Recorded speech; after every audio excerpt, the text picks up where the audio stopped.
بچیوں سے خاص طور پہ کہتا ہوں کہ چپ رہنا سیکھ کے جاؤ.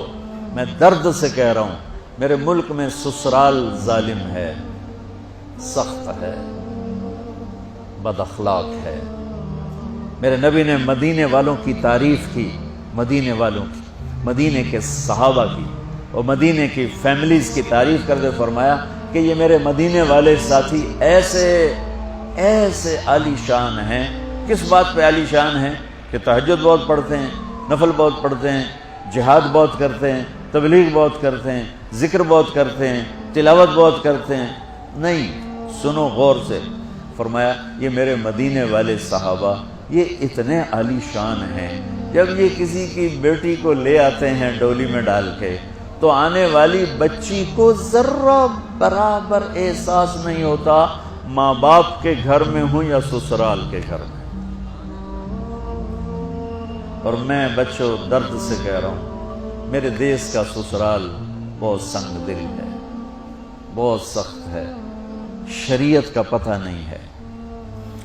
یہ ہمارا جوائنٹ فیملی سسٹم بہت بڑی نعمت تھا، جب ایک دوسرے کا تعاون تھا، محبت تھی اور ایک دوسرے کو آگے بڑھاتے تھے.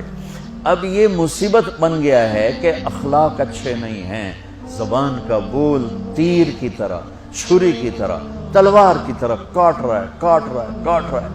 اس لیے شریعت نے یہ اجازت دی ہے کہ شادی کے بعد اگر مجھے گنجائش ہے تو میں اپنی بیوی کو الگ رکھوں، تاکہ ہم 2 کا کلیش اور 10 کا کلیش، بڑا فرق.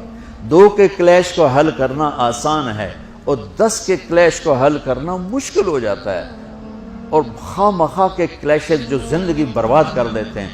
جس بچی نے میری نسل کو پالنا پڑھانا اور بڑھانا ہے، اسی کو میں تانے دے کے جو اس کے پیٹ میں پرورش پا رہا ہے وہ تو پیدا ہوتے ہی نفسیاتی مریض ہوگا. چونکہ ماں پر جب ایسے پریشر پڑیں گے وہ پریشر بچے پر جائیں گے.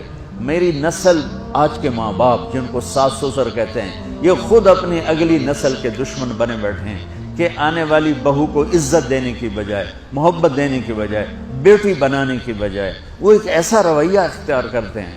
چونکہ اخلاق کوئی نہیں ہے، وہ سڑ کڑ مرتی ہے، نہ جیتی ہے. مشرق کی بیٹی ہے، گھٹ گھٹ کے مر جانا ان کی صفت ہوتی ہے. تو وہ جو پیٹ میں بچہ پروان چڑھ رہا ہوتا ہے وہ پیدائشی نفسیاتی مریض بن کے پیدا ہو رہا ہوتا ہے کہ ماں کی ساری ٹینشن وہ اس کے اندر جا رہی ہوتی.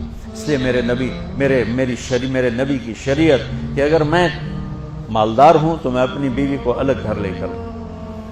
اگر میرے پاس اتنی گنجائش نہیں اس کو کرائے پر لے کر لوں.